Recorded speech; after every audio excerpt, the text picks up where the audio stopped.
The desert sun beat down on Fort Carson like a hammer on an anvil. Staff Sergeant Maya Reeves sat in her wheelchair at the edge of the firing range, watching the newest batch of sniper candidates struggle through their first day of qualifications. She didn't want to be here, but Colonel Patterson had personally requested her presence. And when a colonel asks, you don't say no. Even if you're the woman everyone whispers about in the chow hall. Even if you're the soldier they call broken behind your back. Maya adjusted the brim of her cap and watched a young private miss his target by 3 feet. She winced, not because of the miss, but because she knew exactly what he'd done wrong. The breath control was all off. His shoulder was too tense. His trigger finger jerked instead of squeezed. She'd seen it 1,000 times before, back when she had legs that worked. Look who they wheeled out for show and tell, a voice said behind her. Maya didn't turn around. She knew that voice. Sergeant First Class Derek Hoffman, 6'2", built like a tank, and with an ego twice as big. Hoffman, she said evenly, shouldn't you be teaching these candidates how to actually hit something? Shouldn't you be in physical therapy? He shot back. Or maybe knitting? I hear, that's good for people who can't do real soldier work anymore. 2 other instructors laughed. Maya felt the familiar burn in her chest. The anger that lived there now. The kind that never quite went away. She'd known Hoffman for 5 years. They'd gone through advanced sniper training together. Back then, he'd tried to get her kicked out. Said women didn't belong in sniper school. Said she'd crack under pressure. Said a lot of things that turned out to be lies. She'd outscored him in every category. Made expert marksman while he barely scraped by, and he'd hated her for it ever since. I'm here because Colonel Patterson asked me to observe, Maya said quietly. So unless you want to explain to him why you're harassing a staff sergeant instead of doing your job, I suggest you get back to work. Hoffman's face went red, but he walked away. The other instructors followed, muttering under their breath. Maya rolled herself closer to the firing line. Her hands gripped the wheels of her chair with practiced strength.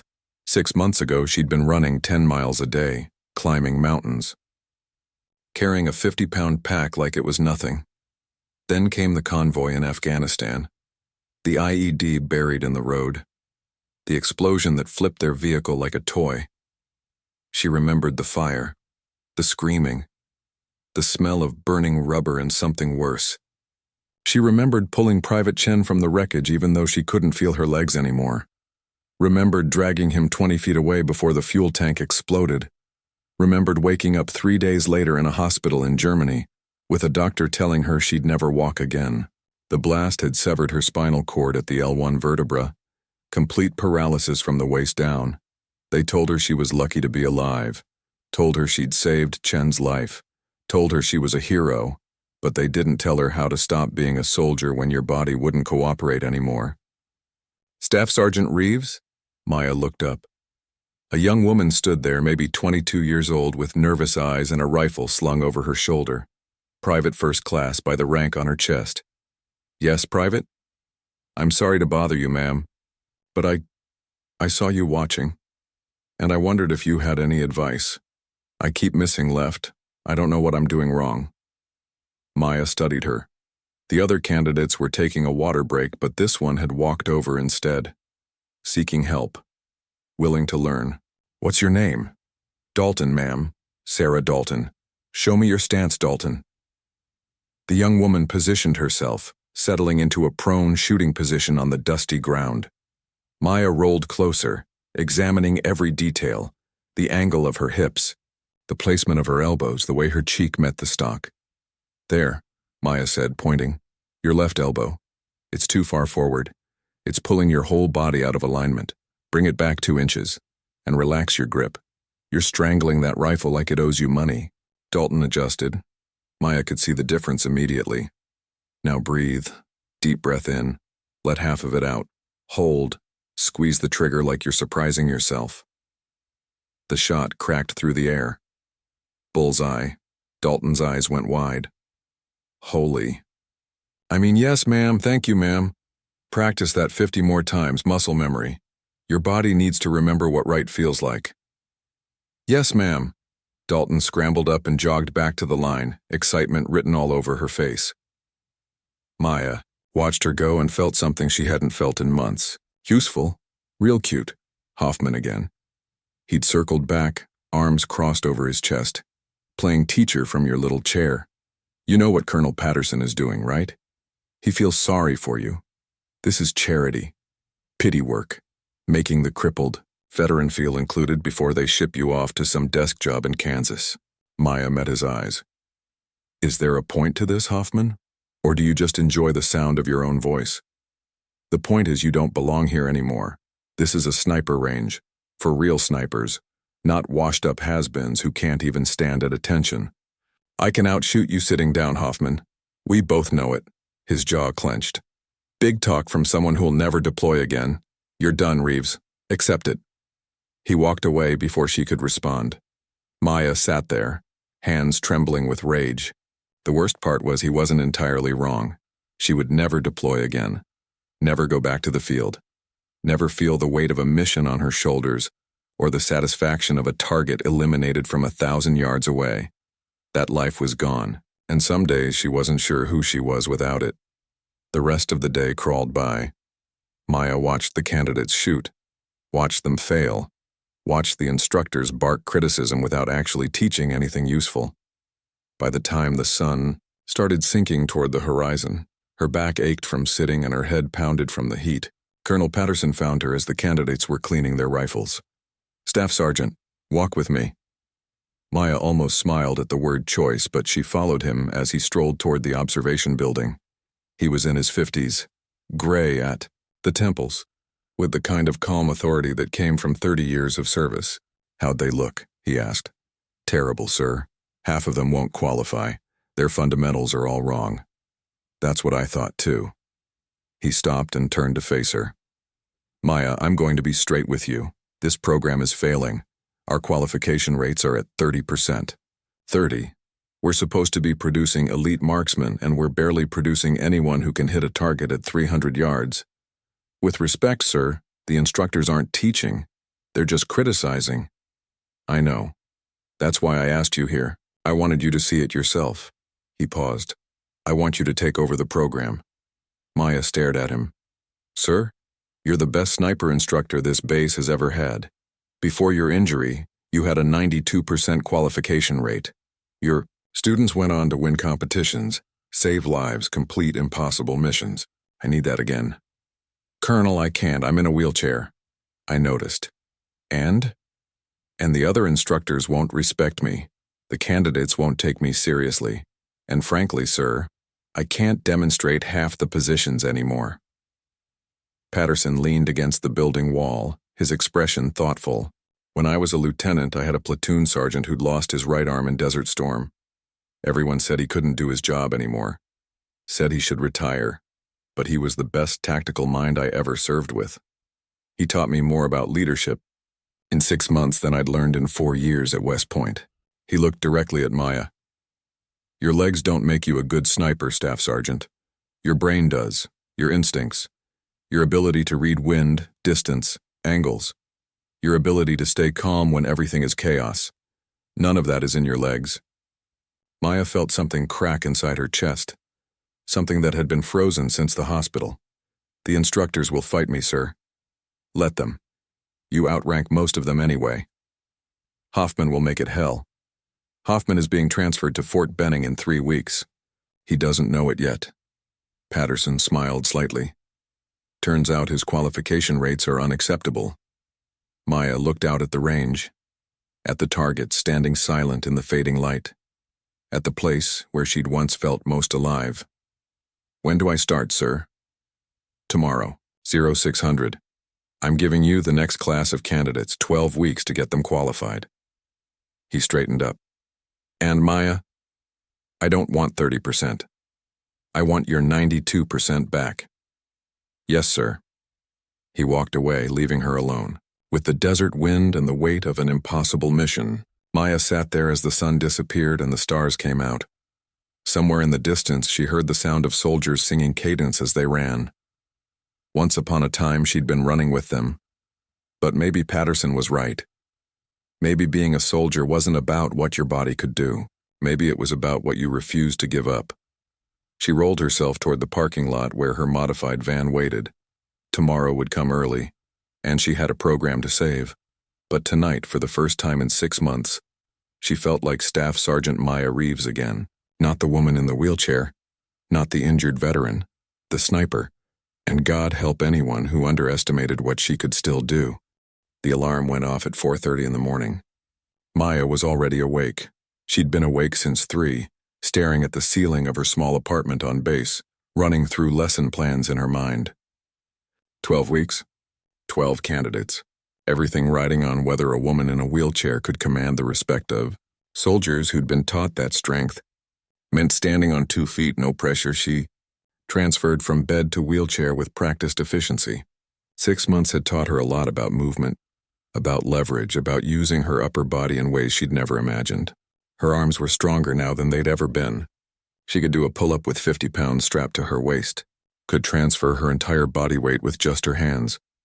But none of that mattered if the candidates wouldn't listen. She arrived at the range at 05:30, while the sky was still dark and the desert air held a hint of coolness that would vanish by 7. The range office was a small concrete building with a desk, a whiteboard, and windows that overlooked the shooting lanes. Maya had requested all the files on her new candidates. They sat in a stack on the desk waiting. She opened the first one. Private First Class Sarah Dalton. The young woman from yesterday who'd asked for help. 22 years old. Former college athlete. Joined the Army to pay for medical school. Sharpshooter qualification, but struggling to make expert. Maya made a note. Coachable. Willing to learn. Build on her strengths. Next file, Specialist Marcus Chen, 24, infantry background. 2 deployments. Survived an IED attack that killed 3 members of his squad. Maya paused on that one. She knew what it was like to carry that weight. The guilt of surviving when others didn't. Another note. Trauma. May have focus issues. Watch for hesitation. She went through all 12 files. 8 men, 4 women. Ages ranging from 21 to 33. Some fresh from basic training, others with combat experience. All of them hoping to earn the sniper qualification that would change their careers. All of them about to meet an instructor in a wheelchair. At 05:45, the door opened. Sergeant First Class Derek Hoffman walked in. Coffee in hand, smirk on his face. Well, the cripple actually showed up. Maya didn't look up from the files. I believe you have candidates to prepare, Sergeant. Unless you plan to spend your last 3 weeks here drinking coffee and harassing superior officers. His smirk faded. What are you talking about? Your transfer to Fort Benning. Congratulations. I hear the humidity there is wonderful this time of year. She watched the color drain from his face. He hadn't known. Patterson must have put the orders through last night. You did this. You went crying to the colonel like a little... Finish that sentence, Hoffman, and I'll have you written up for insubordination before breakfast. Maya's voice was ice cold. Your transfer has nothing to do with me. It has everything to do with your 30% qualification rate. Now get out of my office. I have work to do. He slammed his coffee cup on the desk. Brown liquid sloshed over the rim. You think you can do better? You can't even walk them through positions. Can't demonstrate proper stance. I can do what actually matters. I can teach them to think, to read the wind, to calculate distance without a rangefinder, to slow their heart rate under pressure. All the things you never bothered to learn because you were too busy proving how tough you were. Hoffman's face went purple. For a moment, Maya thought he might do something stupid, something that would end his career right there. But he turned and stormed out, slamming the door so hard the windows rattled. Maya let out a breath she didn't know she'd been holding. Her hands were shaking. Not from fear, from rage. From 6 months of swallowing, insults and pity and low expectations. She looked at the coffee stain spreading across her desk and grabbed a towel. This was going to be a long 12 weeks at 0600 exactly. 12 candidates stood in formation outside the range office. Maya rolled out to meet them, and she saw it immediately. The surprise, the confusion, the doubt. One of them, a muscular specialist with a shaved head, actually laughed. Quiet, but not quiet enough. Maya stopped in front of the formation. I'm Staff Sergeant Maya Reeves. For the next 12 weeks, I am your primary instructor. I will teach you how to shoot, how to think, and how to survive. By the end of this program, you will either qualify as expert marksman or you will fail and return to your regular units. The choice is entirely up to you." She paused, meeting each of their eyes in turn. "I know what you're thinking. You're wondering how someone in a wheelchair can teach you to be snipers. You're wondering if this is some kind of joke. You're wondering if the army has gone soft." The specialist who'd laughed shifted uncomfortably. "Let me make something very clear," Maya continued. "I don't care what you think of me. I don't care if you respect me. What I care about is whether you can hit a target at 1,000 yards in a 20-mile-an-hour crosswind. Whether you can calculate bullet drop in your head while someone is shooting at you. Whether you have the discipline to lie in one position for 12 hours waiting for a shot." She rolled closer to the formation. "Being a sniper isn't about running fast or doing push-ups. It's about patience, precision, mental toughness. And I guarantee you I have more of those qualities in my little finger than most people have in their entire body." Silence. They were listening now. "Before my injury, I had a 92% qualification rate. My students went on to win competitions and complete missions that saved American lives. I've made confirmed kills at distances you can't even imagine, and I learned all of that sitting in the same position you'll be learning in. Prone. On my belly, where everyone's legs work exactly the same." She saw a few nods. "Good. So here's how this is going to work. I will teach you. You will learn. If you have a problem with my wheelchair, you can request a transfer right now, and I'll sign it with a smile. But if you stay, you will give me everything you have. Understood?" "Yes, Staff Sergeant." The response was loud but not entirely convinced.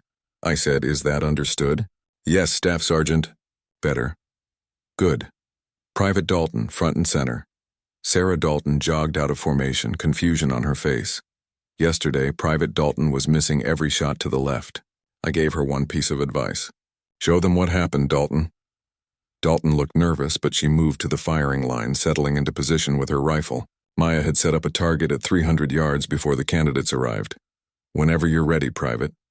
Dalton took a breath, adjusted her elbow, relaxed her grip, squeezed the trigger. Bullseye. She fired 4 more rounds, all of them in the center mass. "Yesterday she couldn't hit the broad side of a barn," Maya said. "Today she's grouping at 300 yards. Want to know the difference?" She listened. She learned. She applied what she was taught. Maya turned to face the formation again. "That's what I'm offering you. Real instruction. Not insults, not impossible standards, actual teaching. But you have to be willing to learn from someone who looks different than you expected." The specialist with the shaved head raised his hand. "Yes, specialist. Kowalski, ma'am. I want to apologize for laughing earlier. That was disrespectful." Maya studied him. He looked genuinely ashamed. "Apology accepted, specialist. But you're doing 50 push-ups anyway. Not because I'm offended, but because a sniper never lets his emotions show, even surprise, even doubt. Control your reactions or they'll get you killed." "Yes, ma'am." As Kowalski dropped for push-ups, Maya addressed the rest. "Anyone else want to get their doubts out now? This is your chance. After this moment, we're a team. No more questions about whether I can do this job. Deal?" No one spoke. "Outstanding. Grab your rifles. We're starting with the fundamentals. And I mean the real fundamentals. Breath control, trigger squeeze, sight picture. The boring stuff that Sergeant Hoffman probably skipped because he wanted to look cool. Well, I don't care about looking cool. I care about you qualifying." For the next 4 hours, Maya worked them harder than they'd ever been worked. But it wasn't physical hardship. It was mental. She made them practice breathing exercises for 30 minutes straight. Made them dry fire their weapons until their fingers cramped. Made them call out wind speed just by watching the flags downrange. No live rounds. Not yet. "But Staff Sergeant," one of the candidates complained, "when do we actually shoot?" "When you've earned it," Maya replied. "Any idiot can pull a trigger. I'm teaching you to be snipers." There's a difference. By 100 hours, they were exhausted. Not from running or physical training, but from the intense concentration. Maya gave them a 15-minute break, and she watched as they huddled together, talking in low voices. She knew what they were discussing. Whether she was for real, whether this would actually work. Private Dalton broke away from the group and approached Maya's position in the shade of the office building. "Staff Sergeant, can I ask you something?" "Go ahead, Dalton. Why are you doing this? I mean, you don't have to. You could take a medical retirement. Do something easier. Why put yourself through this?" Maya considered the question. It was fair, honest. You know what the hardest part of my injury was, Dalton? It wasn't losing my legs. It wasn't the pain or the rehab or learning to live in a wheelchair. It was people treating me like I was broken, like I wasn't a soldier anymore. Like everything I'd learned and accomplished didn't matter because I couldn't walk. She looked out at the range, at the targets wavering in the heat shimmer. I'm doing this because I'm still a soldier, still a sniper, still someone who has something to offer. And if I can teach you to hit a target at 1,000 yards, then maybe everyone will realize that being whole isn't about your body. It's about your mind, your heart, your refusal to quit. Dalton nodded slowly. For what it's worth, Staff Sergeant, I'm glad you're here. I learned more this morning than I did in 2 weeks with Sergeant Hoffman. Tell me that again in 12 weeks, when you're qualified and he's not. Dalton grinned and jogged back to the group. Maya watched her go and allowed herself a small smile. One believer. That's how it started. One person who saw past the wheelchair to the instructor underneath. The afternoon session was more of the same. Fundamentals, repetition, mental discipline. By the time Maya dismissed them at 1700 hours, all 12 candidates looked exhausted. But they also looked thoughtful. Like maybe, just maybe, they were starting to understand. As they filed out, Specialist Chen hung back. The one who'd survived the IED attack. He approached Maya cautiously. Staff Sergeant, I read about what happened to you in Afghanistan. With the convoy, Maya's chest tightened. And? You pulled Private Chen from the vehicle. He was my brother. Michael Chen. Maya's breath caught. Your brother? Yes, ma'am. He's stationed in Germany now. Still in the army. He told me about you. About how you saved his life even though you couldn't walk. How you dragged him away from the flames. Chen's eyes were wet. I requested this training because I knew you'd be here. Because I wanted to learn from someone who understands what it means to keep going when everything's gone to hell. Maya didn't trust herself to speak for a moment. Your brother is a good soldier, she finally said. How's he doing? Good, ma'am. Really good. Because of you. Chen straightened to attention. I won't let you down, Staff Sergeant. I promise. I know you won't, Specialist. Dismissed. He saluted and left. Maya sat alone in the fading light, emotions swirling. She'd known she saved someone that day, known in an abstract way that it mattered. But meeting his brother, seeing the gratitude in his eyes, it reminded her why she wore the uniform, not for the medals or the recognition, but for moments like this, for the privilege of serving something bigger than herself, even from a wheelchair.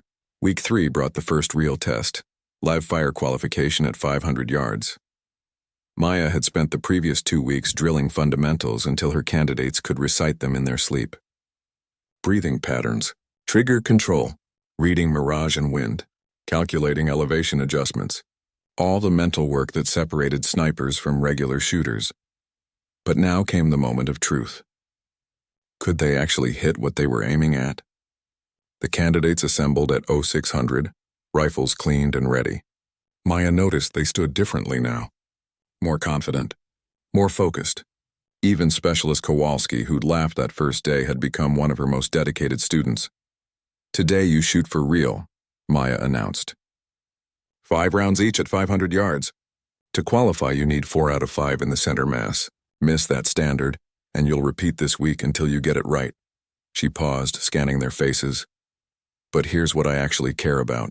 I don't care if you qualify today. I care that you apply everything you've learned. I care that you think before you shoot. I care that you trust your training even when your nerves are screaming. Private Dalton raised her hand. What if we fail, Staff Sergeant? Then you learn from it and try again. Failure isn't the enemy. Refusing to learn from failure is. Maya gestured toward the firing line. Now get into position. Dalton, you're up first. Dalton moved to the line, settling into her prone position with the careful precision Maya had drilled into her. 300 people had gathered to watch. Word had spread across base about the wheelchair-bound instructor and her students. Some came out of curiosity. Others came hoping to see her fail. Maya saw Colonel Patterson standing near the observation tower. He gave her a subtle nod. She rolled to a position beside Dalton. Remember, you've done this 1,000 times in practice. This is just one more repetition. Breathe, focus, shoot. Dalton's first shot cracked across the range. Bullseye. Her second shot, center mass, Third, fourth, fifth, all solid hits, the small crowd murmured. Maya saw surprise on their faces. They'd expected failure, expected the wheelchair instructor's student to wash out, but Dalton had just shot perfect. Outstanding, Private. Next shooter. One by one, her candidates took their positions. Specialist Chen shot 4 out of 5 center mass. Kowalski nailed all 5. A corporal named Washington got 3 out of 5, not qualifying, but close. By the time they'd finished, 9 out of 12 had qualified on their first attempt. 75%. That was unheard of for week 3. The 3 who hadn't qualified looked devastated, but Maya gathered them separately. You're not failures. You're students who need more practice. Washington, your breathing was off on shots 2 and 4. Rodriguez, you're jerking the trigger. Harris, you're not reading the wind correctly. We'll work on it. You'll qualify next week. They nodded, looking less defeated. As the candidates cleaned their weapons, Maya noticed a group of officers approaching. Not just Colonel Patterson. There was a brigadier general with him. And 2 lieutenant colonels she didn't recognize. Her stomach tightened. Patterson made the introductions. Staff Sergeant Reeves, this is Brigadier General Morrison, commanding officer of the sniper school at Fort Benning. He's visiting from Georgia. Maya saluted from her chair. General. Morrison studied her with sharp, calculating eyes. He was in his late 50s, lean and hard, with the look of someone who'd spent a lifetime in combat zones.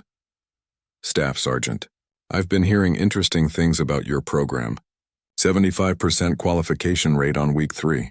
That's remarkable. Thank you, sir. I have excellent candidates. I'm sure you do. But excellent candidates don't mean much without excellent instruction. He glanced at her wheelchair. Colonel Patterson tells me you've developed some innovative teaching methods. I'd like to observe your next session. It wasn't a request, of course, sir. We begin again at 1300 hours. Morrison nodded and walked away with the other officers. Patterson lingered for a moment. He's here to evaluate you, the colonel said quietly. The Army is considering expanding sniper training programs. If you impress him, this could become something bigger. Much bigger. And if I don't? Patterson's expression was grim. Then they'll use your wheelchair as an excuse to say adaptive instruction doesn't work. They'll bury this program and everyone will forget it existed. No pressure, sir. None at all. He almost smiled. Just be yourself, Maya. Show him what you showed me. The afternoon session was different. Maya felt the weight of Morrison's eyes on her every move. He sat in the observation tower with a notepad, writing constantly. She refused to change her approach. Listen up, she told her candidates. We're going to talk about something most instructors never teach. The mental game, the psychological warfare you wage with yourself every time you line up a shot. She rolled to the whiteboard and drew a simple diagram, a circle representing the target and a stick figure representing the shooter. Between you and that target is everything that can go wrong. Wind, distance, your own heartbeat, your doubt, your fear, your ego. Most shooters focus on the external factors. They check the wind, they calculate the distance, they adjust their scope. She tapped the stick figure, but they forget about this, the human element. The voice in your head that says you can't make this shot, the memory of the last time you missed. The awareness that people are watching, that's what kills more shots than wind ever will. Specialist Chen raised his hand. How do you fight that, Staff Sergeant? Maya set down the marker. You acknowledge it. You don't pretend the doubt isn't there. You don't try to be fearless. You simply recognize that fear and doubt are just noise, mental static. And then you do your job anyway. She saw Morrison lean forward, writing faster.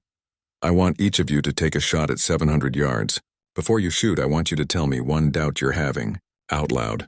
Doesn't matter how stupid it sounds. Say it. The candidates exchanged uncertain glances. Dalton volunteered first. She settled into position, then spoke.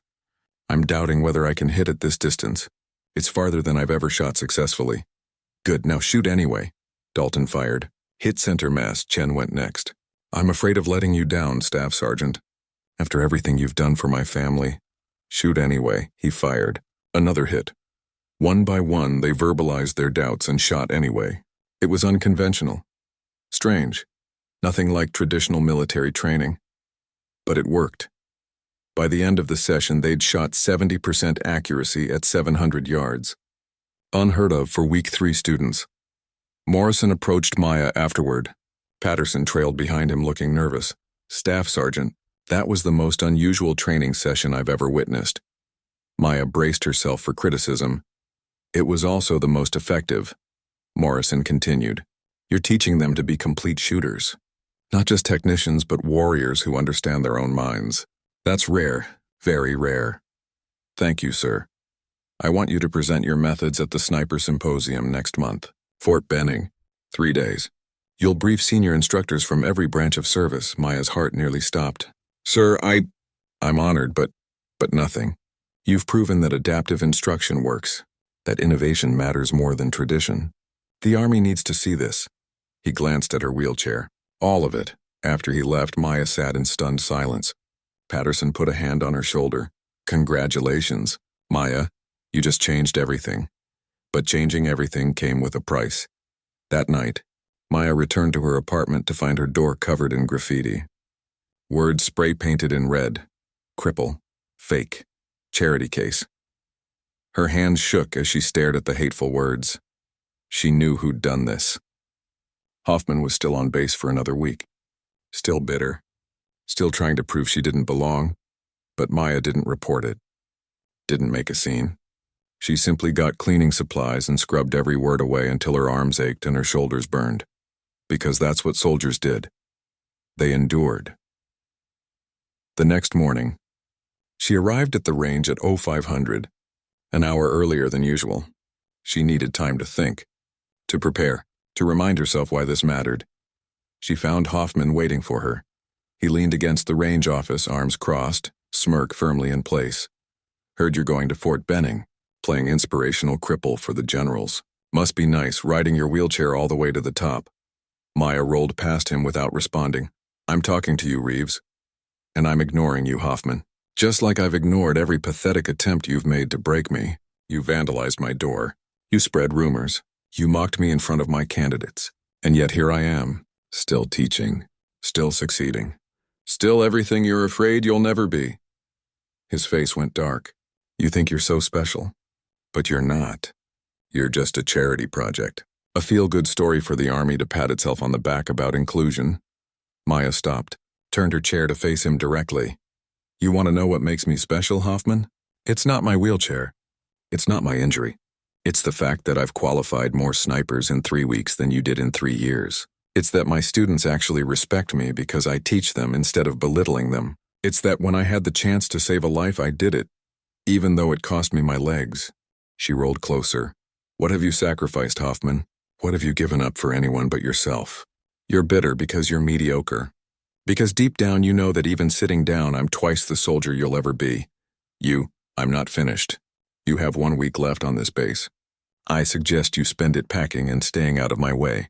Because if you come near me, my candidates, or my apartment again, I will end your career so fast you won't know what hit you. Not because I'm vindictive, but because soldiers like you are poison, and I won't let you contaminate anyone else. Hoffman looked like he wanted to hit her. His fist clenched. His jaw worked, but Maya didn't flinch. Didn't back down. 6 months ago, confrontation like this would have terrified her. But she'd dragged a man from a burning vehicle while paralyzed from the waist down. She'd rebuilt her entire life from scratch. She'd learned to be strong in ways she never knew existed. Derek Hoffman was nothing compared to that. He turned and walked away without another word. Maya sat there, adrenaline coursing through her veins, and realized something profound. She wasn't afraid anymore, not of Hoffman. Not of failure. Not of the judgment of people who couldn't see past her wheelchair. She was Staff Sergeant Maya Reeves. Sniper instructor, survivor, soldier. And she was just getting started. When her candidates arrived at 0600, they found her waiting with a different kind of lesson planned. Today we're going to talk about something every sniper faces eventually. Adversity. Doubt. People telling you that you can't do something. That you're not good enough. Not strong enough. Not the right fit. She met each of their eyes. Every single one of you will face that moment. Maybe it's already happened. Maybe it's coming. But I guarantee you someone somewhere will tell you that you don't have what it takes. Dalton spoke up. How do you handle it, Staff Sergeant? Maya smiled. You prove them wrong. Not with words. Not with anger. But with results. With excellence. With the quiet, undeniable proof that you are exactly what you said you were. She gestured toward the range. So let's go prove it. 800 yards today. 5 shots. Let's show the world what we're made of. They shot like warriors that day, like soldiers who understood that every trigger pull was an answer to someone's doubt. Every hit was a declaration of their worth. By the end of the session, they'd achieved 82% accuracy at 800 yards, numbers that would make even the skeptics pay attention. And as Maya watched them celebrate, she knew that Morrison was right. This was bigger than her, bigger than one program, at one base. This was about proving that strength came in forms the Army had never quite recognized, that a soldier's worth wasn't measured in how far they could run or how much they could lift, but in how well they could think, adapt, and refuse to quit. Week 3 ended with all 12 candidates qualifying at extended range, 100%. Word spread across Fort Carson like wildfire. The impossible instructor with the impossible results. Some called it a fluke. Others called it inspiration. Maya called it Tuesday, because she had 9 more weeks to go. A symposium to prepare for, and a whole army to convince that she wasn't a charity case. She was the future. The Sniper Symposium at Fort Benning was held in an auditorium that seated 300 people. Maya arrived 2 days early to prepare, and she'd never felt more nervous in her life. Not during her first combat deployment, not during her advanced sniper training, not even when she'd woken up in that hospital, fed and learned she'd never walk again. This was different. This was standing in front of the Army's elite sniper community and asking them to reconsider everything they thought they knew about instruction, about strength, about who could teach warriors to be deadly. Colonel Patterson had flown down with her. So had 4 of her top candidates, including Dalton and Chen. They were there to demonstrate her teaching methods. "You ready for this?" Patterson asked as they did a final check of the presentation. Maya looked at the empty auditorium. Tomorrow it would be filled with master sergeants, sergeants major, officers, and civilian contractors, the best of the best, people who'd spent decades in the sniper community. "No," she said honestly, "but I'm doing it anyway." Patterson smiled. "That's the Maya Reeves I know." That night, Maya barely slept. She ran through her presentation a dozen times in her mind, anticipated questions, prepared responses, tried to imagine every way this could go wrong. At 0300, she gave up on sleep and went to the hotel gym. She transferred to the bench press and worked her upper body until her muscles screamed. Physical pain she could handle. It was the emotional uncertainty that kept her awake. The symposium began at 0800 sharp.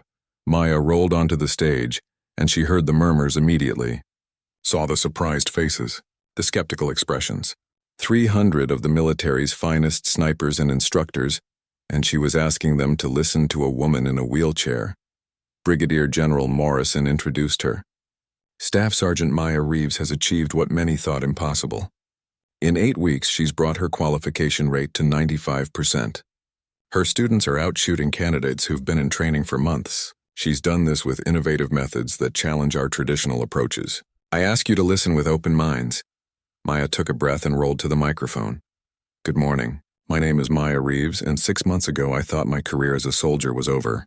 I'd been paralyzed by an IED in Afghanistan, told I'd never deploy again, never serve in a meaningful capacity again, never be anything more than a medical retirement waiting to happen." She paused, letting that sink in. But my commander saw something different. He saw that being a sniper instructor isn't about how fast you can run or how many pull-ups you can do. It's about knowledge, experience, the ability to transfer skills from your mind to someone else's. She clicked to her first slide. It showed her candidates' qualification scores compared to the base average. These are my results. 95% qualification rate. Average scores 15% higher than traditional programs. Time to qualification reduced by 3 weeks. These aren't flukes. These are the results of rethinking how we teach. Click. Next slide. A photo of her candidates in prone position. I don't demonstrate physical positions. I can't. But here's what I discovered. Most instructors demonstrate positions once, then expect students to replicate them perfectly. But everyone's body is different. What works for a 6-foot-tall instructor might not work for a 5'6" candidate. She saw some nods in the audience. Good. So, instead of demonstrating, I observe. I watch each candidate, identify their specific issues, and provide individualized corrections. I spend more time analyzing than performing, and it turns out, That's what actually works. Click. A diagram of her teaching methodology. I focus on 3 core areas that most programs neglect. First, the mental game. Teaching shooters to manage doubt, fear, and pressure. Second, individualized instruction instead of one-size-fits-all approaches. Third, understanding that qualification is just the beginning. I'm not training people to pass a test. I'm training them to save lives in combat. For the next 30 minutes, Maya walked them through her entire program. The breath control exercises, the mental preparation techniques, the way she taught students to read environmental conditions without relying on technology. Then came the demonstration. Private Dalton stepped onto the stage, rifle in hand. A target had been set up outside, visible through the auditorium's open bay doors. 1,000 yards away, Maya turned to the audience. Private Dalton had never shot beyond 300 yards before entering my program. 8 weeks ago, she couldn't hit a stationary target at that distance. Today, she's going to engage a target at 1,000 yards, with iron sights. No scope, gasps from the audience. Iron sights at 1,000 yards was nearly impossible. Even experienced snipers struggled with it. Dalton settled into position on the stage. Maya rolled beside her, speaking quietly. The microphone picked up every word. What are you feeling right now, Dalton? Nervous, Staff Sergeant. Terrified, actually. Good. Name your doubt. I doubt I can make this shot. It's farther than I've ever shot with iron sights. 300 people are watching. If I miss, I'll embarrass you. Now listen to me carefully. The doubt is just noise. It has no power unless you give it power. You've practiced this shot 50 times. Your body knows what to do. Trust your training. Shoot anyway. Dalton nodded, breathed, adjusted, fired. The auditorium was silent. Everyone waited for the spotter's call. Hit! Center mass! The room erupted. Not in polite applause, but in genuine shock and admiration. Dalton had just done something most of them couldn't do. Maya let the moment settle, then spoke. That's what happens when you teach soldiers to master their minds as well as their weapons. When you individualize instruction, when you focus on what actually matters. She gestured to Dalton, who stood at attention, trying not to smile. Private Dalton is proof that with the right instruction, average soldiers can achieve extraordinary things. She's not superhuman. She's not special forces. She's a college student who joined the Army to pay for medical school. But she listened. She learned. She applied. And now she's out shooting snipers with 10 years of experience. Maya turned back to the audience. I know what some of you are thinking, that I'm an anomaly, that my methods work for me but wouldn't scale, that adaptive instruction is too resource-intensive. But I'm here to tell you that you're wrong. She clicked to her final slide, a photo of all 12 of her candidates standing in formation. Strong, confident, qualified. Every one of these soldiers qualified. Every single one. Not because I'm special, but because I refuse to accept that there's only one way to teach. Because I adapted to my limitations and discovered they weren't limitations at all. They were opportunities to innovate. She paused, her voice dropping to something quieter, more personal. 6 months ago, I wanted to die. I couldn't see a future where I mattered, where I contributed, where I was still a soldier. But my commander gave me a chance. He looked past my wheelchair and saw my capabilities. And that changed everything. She looked directly at General Morrison. The Army is facing a crisis in sniper training. Qualification rates are dropping. Programs are struggling. We need more instructors, better methods, and a willingness to challenge assumptions. I'm not saying my way is the only way, but I am saying it works. And if we're serious about producing the best snipers in the world, we need to be serious about innovation. She rolled back from the microphone. I'm happy to take questions. Silence. For a long, terrible moment, Maya thought she'd failed, that they rejected everything she'd said. Then a master sergeant in the front row stood. He had to be in his 50s, with a chest full of ribbons and the weathered look of someone who'd seen combat across multiple decades. Staff Sergeant Reeves, I've been teaching snipers for 23 years, and what you just showed us, that's the future. I don't care if you're in a wheelchair or standing on your head. Those results speak for themselves. I want to learn your methods. Another instructor stood. Then another. Within seconds, half the auditorium was on their feet, applauding. Maya felt tears threatening and forced them back. Not here, not now. General Morrison approached the stage. Staff Sergeant, I think it's safe to say you've made an impression. We'll be in touch about expanding your program. The rest of the day was a blur. Instructors lined up to ask questions, to get her contact information, to request training materials. Maya answered every question, shook every hand, and tried to process the fact that she'd just changed Army sniper training forever. That night, Patterson took her and the candidates to dinner at a steakhouse near base. To Staff Sergeant Reeves, he said, raising his glass, who reminded us all that strength isn't about what you've lost. It's about what you refuse to give up. They drank. They celebrated. And for the first time since her injury, Maya felt whole. Not because her legs worked, but because she'd found a new mission, a new purpose, a new way to serve. 3 months later, Maya sat in Colonel Patterson's office at Fort Carson. He'd called her in for what he described as important news. The Army is creating a new position, he said. Senior Adaptive Training Specialist. You'd be responsible for developing training programs for injured soldiers transitioning to new roles, teaching other instructors your methods, consulting on adaptive program design across multiple bases. Maya's heart raced. Sir, that's incredible. There's more. It comes with a promotion, Sergeant First Class, and a permanent assignment here at Fort Carson with temporary duty to bases across the country. She couldn't speak, couldn't process it. Patterson smiled. You've earned this, Maya. You took something that should have ended your career and turned it into something that will help thousands of soldiers. That's leadership. That's innovation. That's what the Army needs, yes, sir. I accept. Outstanding. You start in 2 weeks, which gives you just enough time to finish your current class. Her current class. 12 new candidates. Another group of soldiers who needed to learn that they were capable of more than they imagined. Maya rolled out of Patterson's office and headed toward the range. It was 05:30, and the sun was just starting to paint the desert sky in shades of orange and gold. She found what she was looking for near the firing line.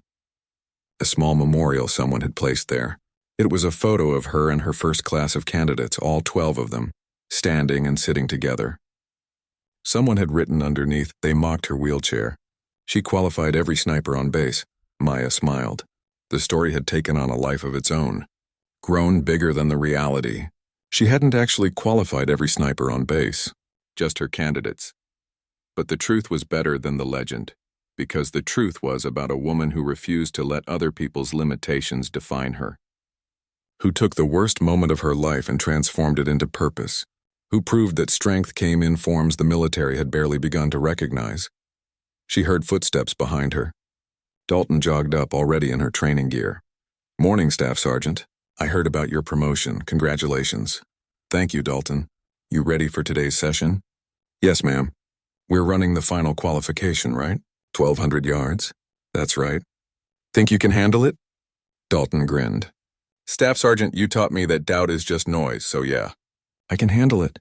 Maya felt pride surge through her chest.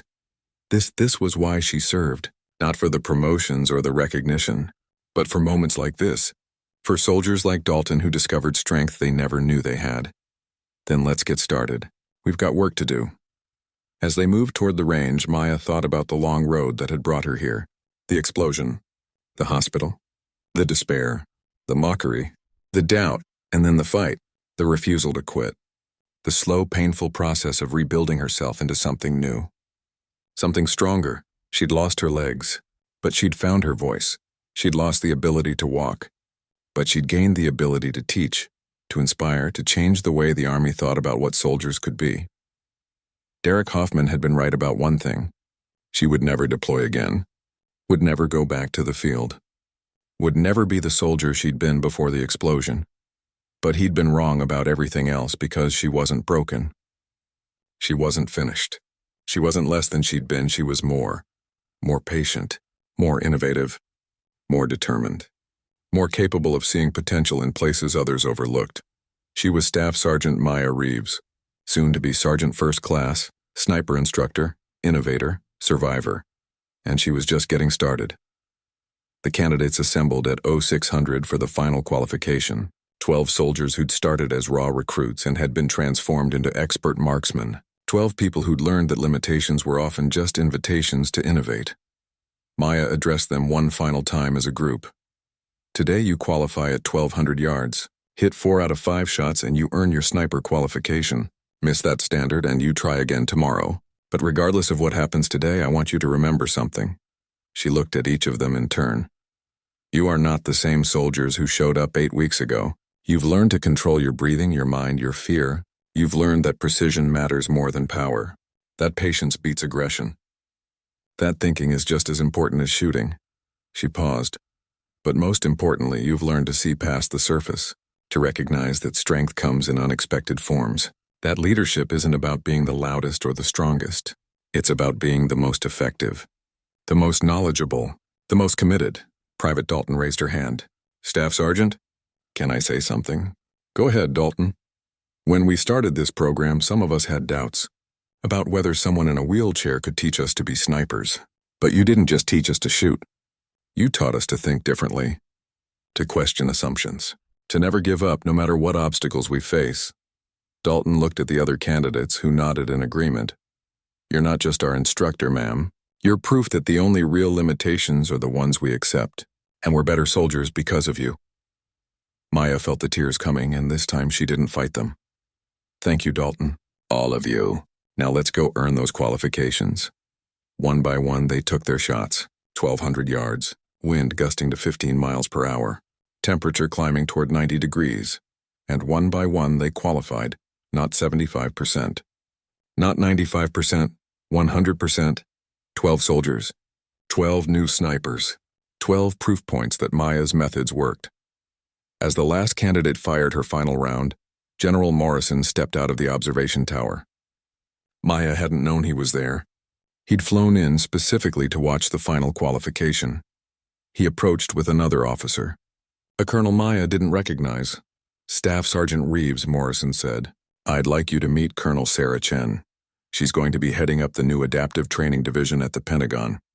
You'll be working directly with her in your new position. Colonel Chen extended her hand. Maya shook it. Staff Sergeant, I've read every report about your program, watched every evaluation, and I have to say, what you've accomplished here is revolutionary. The Army has struggled for years with how to retain talented soldiers after significant injuries. You've shown us a path forward. She glanced at the candidates celebrating their qualification. In 3 months, we're launching a pilot program at 5 bases. Adaptive training for injured soldiers transitioning to new roles. You'll be designing the curriculum, training the instructors, showing the entire Army what you've shown us here. Maya could barely believe what she was hearing. Ma'am, I'm honored, but I'm just one person. I can't, you can, Colonel Chen interrupted gently. And you will, because there are thousands of soldiers out there right now who think their careers are over because of an injury, who think they can't contribute anymore, who need to see what you've proven. She smiled. That the only disability is believing you can't adapt. 6 months after that, Maya stood in front of a classroom at the Pentagon. 30 instructors from across all branches of service sat before her, notebooks open, ready to learn. Good morning, she said. My name is Sergeant First Class Maya Reeves, and I'm going to teach you how to train the untrained, how to see potential where others see limitations, how to transform soldiers who think they're finished into instructors, mentors, and leaders. She clicked to her first slide. It showed a photo of her first graduating class at Fort Carson. 12 faces. 12 stories. 12 victories. This is where it started. With 12 candidates and one question. Could a woman in a wheelchair teach soldiers to be snipers? She looked at the instructors. The answer was yes. But the bigger answer is this. We've been asking,